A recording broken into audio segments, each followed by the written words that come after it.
I don't know about you, but over the last couple of months we had communion almost online. And I found that some Sundays you don't always have bread or crackers or maybe grape juice at your house, and you skip communion.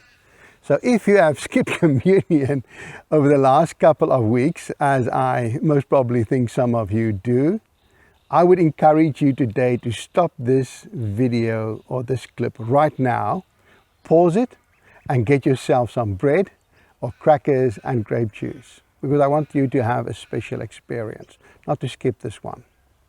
For this, I want to read to you a couple of verses in preparation for participating in communion.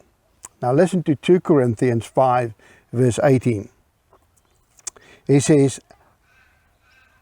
"All this is from God, who reconciled us to himself through Christ, and gave us the ministry of reconciliation, that God was reconciling the world to himself in Christ, not counting men's sins against them.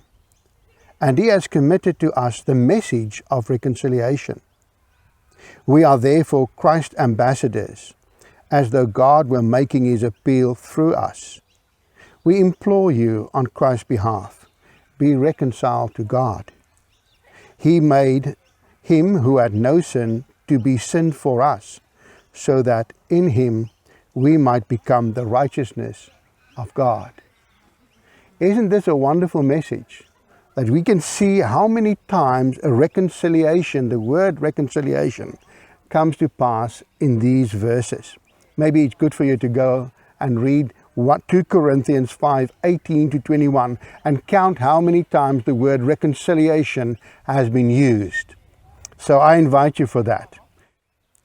So I want you to take a moment, get your cup and get your piece of bread. This is a very special song that I want you to listen. It meant a lot to me over the last day or two, listening to this. It's called Jesus Messiah.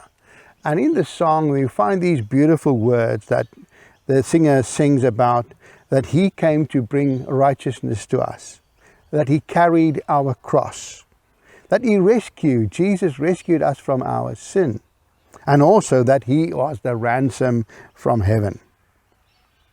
And that's the wonderful thing about that.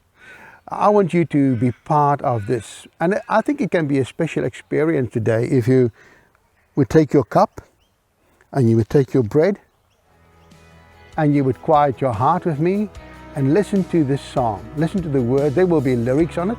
You can sing along or you can just listen.